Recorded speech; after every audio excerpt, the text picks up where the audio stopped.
Bonjour à tous, merci d'être là ce matin malgré la neige. Je m'appelle Alexis Gonnet, je suis directeur commercial chez Blipar et ce matin je vais vous parler de réalité augmentée, un peu un point sur la situation où on en est, ce que nous on a appris chez Blipar et surtout une innovation technologique qui est la réalité augmentée sans application, ce qu'on appelle aussi la Web AR. Tim Cook, le PDG d'Apple, a dit il y a un peu plus d'un an, un jour, la réalité augmentée sera aussi important que 3 repas par jour et on se posera la question de comment on a vécu sans. Alors c'est assez fort comme vision, mais en fait il faut se dire que la réalité augmentée, on la vit déjà au quotidien.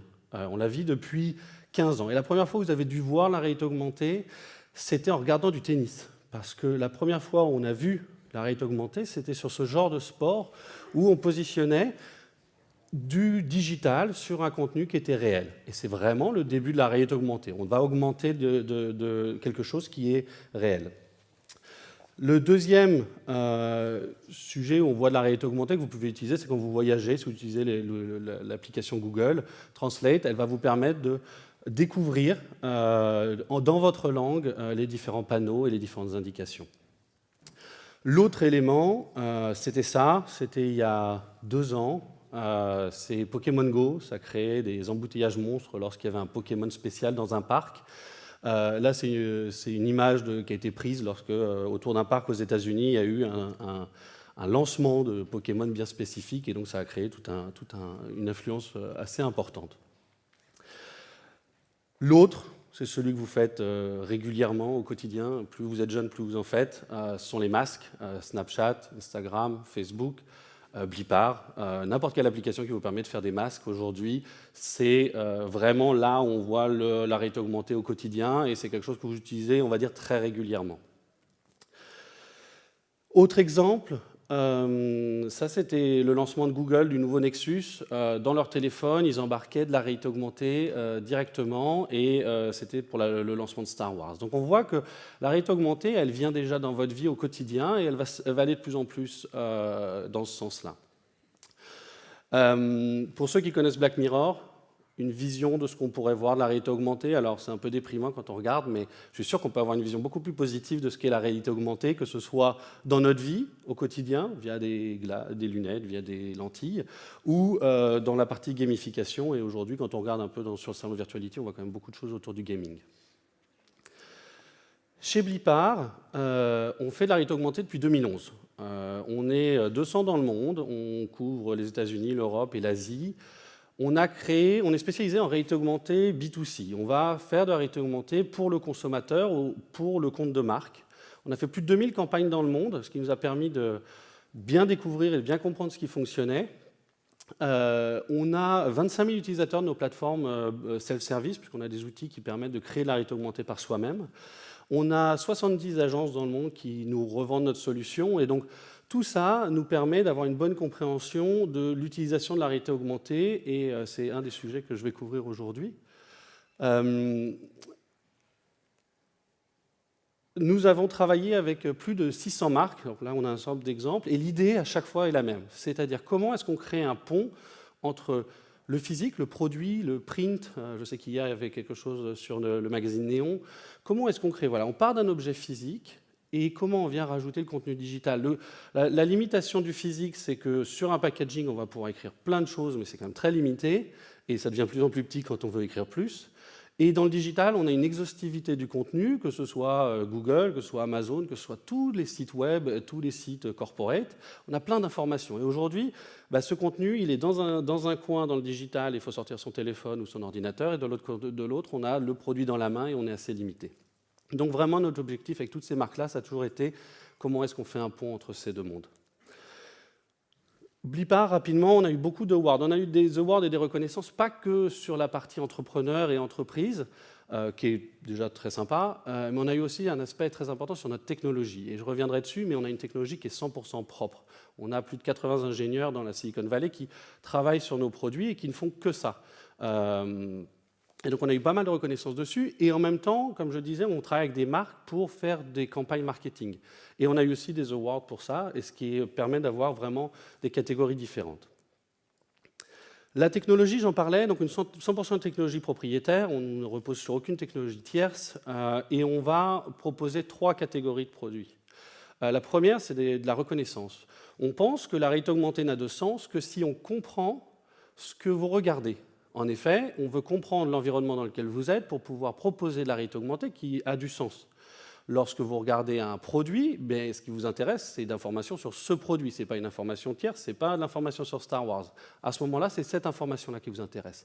Lorsque vous êtes vous baladez dans une ville, vous allez avoir de l'information sur la ville, parce que c'est ce que vous êtes en train de faire, peut-être des magasins, peut-être des choses qui vous apportent. Et donc l'important, c'est de comprendre le monde. Pour ça, il faut de la reconnaissance visuelle par ordinateur. Le deuxième, c'est la création de contenu. Quand on a reconnu, c'est bien. Qu'est-ce qu'on peut faire? Eh bien, on fournit des outils qui permettent de créer du contenu et d'aller le poser sur sur le produit ou sur l'élément physique que vous voulez augmenter. Que ce soit en self-service, donc on a un outil un peu de drag and drop, et puis on a un outil plus pour les codeurs en JavaScript. Et le dernier élément, c'est, OK, j'ai reconnu, j'ai créé un contenu, où est-ce que je le vois? Alors aujourd'hui, on focus beaucoup sur le téléphone parce que c'est ce que vous avez dans votre poche au quotidien. Le jour où vous avez des lunettes, on le mettra dans des lunettes. À date, nous, on focus beaucoup sur le téléphone, que ce soit dans notre application, que ce soit dans une application tierce, et une innovation dont je parlerai un peu après, qui est l'innovation de le faire directement dans le web. Donc, la situation à date aujourd'hui, ce que nous, on a appris dans la partie réalité augmentée, B2C, pour les campagnes, quels sont les sujets et les cas d'usage? On en voit 3. Le premier cas d'usage, c'est l'information. Excusez-moi. L'information. Je suis intéressé par avoir plus d'informations sur un produit. Je suis intéressé par avoir plus d'informations sur un lieu. Je veux plus d'informations sur une page catalogue. Ça, ce sont des informations et c'est le premier cas d'usage que l'on voit, et je vous donnerai un exemple juste après. Le deuxième, c'est l'engagement. OK, je suis une marque, je suis content, l'utilisateur, le consommateur, il a une information, c'est bien, mais j'ai peut-être envie d'aller l'engager, j'ai peut-être envie de lui créer une relation un peu spéciale, un peu plus personnalisée entre la marque et l'utilisateur. Et le troisième, c'est divertir. Pokémon Go est un bon exemple, et on va en voir plein d'autres arriver grâce au lancement des ARKit et Hardcore.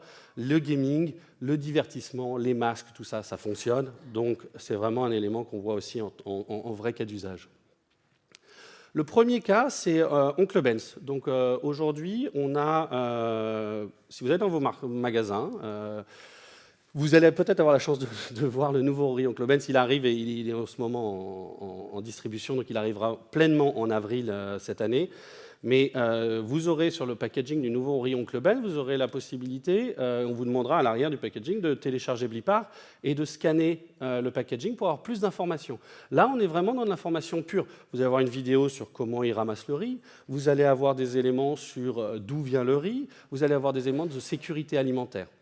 Sur ça, bien évidemment, ce n'est pas la marque qui nous fournit l'information, mais c'est une société qui s'appelle SGS, qui est le leader mondial de la certification alimentaire et qui nous fournit des données qui sont certifiées. Donc lorsqu'on va communiquer des éléments, que ce soit par exemple là sur les différents lieux en Inde qui traitent ce riz, on a une information qui a été certifiée. Ça met en avant aussi tous les éléments RSE, qui sont des éléments qui sont assez tendances, mais qui sont souvent bien mis en arrière dans un site corporate où personne ne va. Là, on arrive à les remettre en amont. Et on peut avoir des recettes, bien évidemment, on peut pousser un peu de marketing néanmoins. Mais l'idée là-dessus, c'est vraiment d'avoir un aspect sur la partie information. Le deuxième, c'est l'engagement. Il y a de ça un peu plus de 2 ans, on a travaillé avec Nestlé sur créer une boîte de céréales interactive avec la possibilité, on va pouvoir voir la vidéo, en fait, de transformer ce packaging de boîte de céréales en un acte engageant. On connaît tous le petit jouet qui était caché à l'intérieur dans les boîtes de céréales. Maintenant, c'est un peu passé. Et maintenant, on travaille avec beaucoup de marques de céréales pour créer un engagement. Là, on a la possibilité de faire des selfies et de se transformer en lion, de le partager sur des réseaux sociaux. Et donc là, on est vraiment dans de l'engagement marque. Comment est-ce que je crée une relation entre la marque et le consommateur? Juste rapidement sur les chiffres que vous voyez, on a un engagement, on a une curiosité, on voit que les gens sont intéressés. Il y a 90 000 utilisateurs uniques qui ont blippé, qui ont scanné cette boîte avec l'application Blippar et qui ont participé. En moyenne, ils ont scanné plus de 2 fois l'application, la boîte, et ils sont restés plus d'1 minute. Je reviendrai un peu sur les statistiques après. Et le troisième, c'est un exemple de calendrier McDonald's. Donc, en décembre 2016, dans l'année 2016, McDonald's est venu nous voir en nous disant au moment de Noël, on veut créer un peu quelque chose de festif en magasin et on veut divertir les gens en magasin pour les inciter à rester dans le magasin et pas repartir avec leur burger. Et donc, on a travaillé avec leur agence créative pour créer un set de tables dans lequel c'était un calendrier de l'Avent. Chaque jour, quand on scannait, on avait une porte différente qui s'ouvrait et on avait la possibilité de faire différents jeux, des masques, des jeux, qui donnaient accès à un bon Amazon de 10 pounds. Cette campagne-là, elle n'avait pas pour but vraiment d'engager plus que ça, elle avait pour but de divertir les gens quand ils étaient dans le restaurant. Et ce que l'on voit, c'est qu'on a eu plus de 200 000 utilisateurs uniques, donc c'est quand même un beau succès pour une campagne marketing, qui sont venus en moyenne 2 fois. Alors, est-ce que c'est bien ou est-ce que c'est pas bien? Pour McDonald's, c'était très bien, pour la santé, peut-être un peu moins. Et ils sont restés en moyenne plus d'1 minute sur l'activation. Et quand on commence à comparer ces résultats-là à ce qu'une campagne marketing normale peut donner comme résultat, on est vraiment sur des statistiques qui sont très intéressantes. Et en moyenne, à travers les 2000 campagnes qu'on a faites chez Blippar, on s'aperçoit que ça se confirme, cet intérêt se confirme. D'abord, c'est une curiosité assez forte. On est entre 1 à 10% de conversion entre les personnes qui voient. Donc, si j'ai 100 personnes qui voient le produit, qui reçoivent le produit et qui disent je télécharger Blippar et scanner le packaging, j'en ai entre 1 et 10 qui vont télécharger l'application et jouer avec le packaging. En moyenne, ils reviennent 3 fois.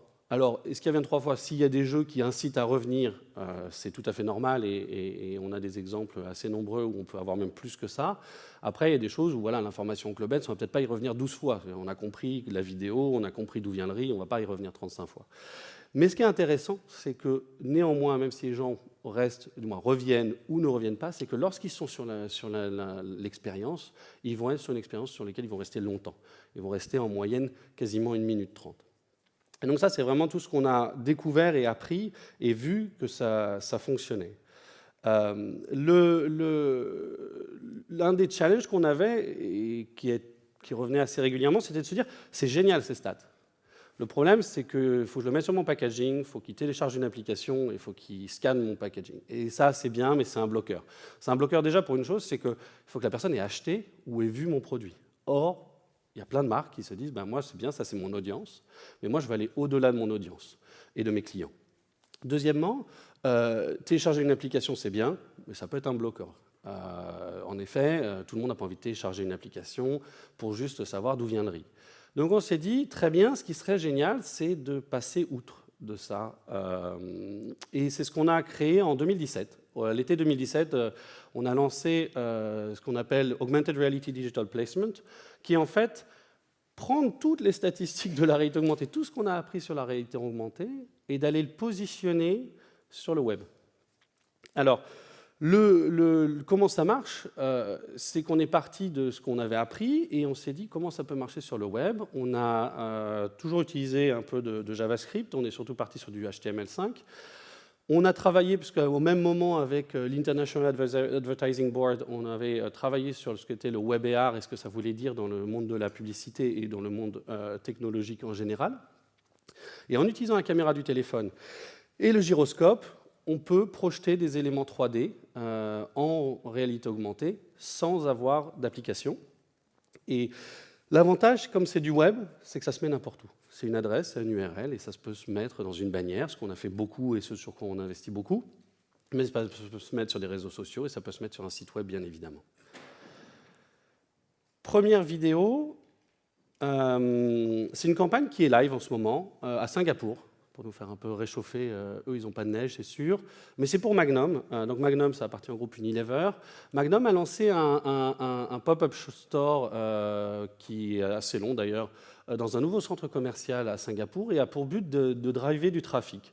Donc bien évidemment, si on faisait de la réalité augmentée classique où on dit « scannez votre glace et vous avez plus d'informations », c'est un peu raté parce que l'objectif, c'est d'emmener des clients de là où ils sont vers ce magasin.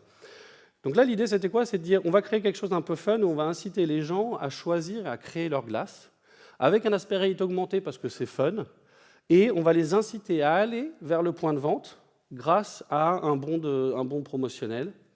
Je ne peux pas encore communiquer les résultats puisque la campagne est encore live, mais les résultats sont très positifs et on voit un vrai attachement.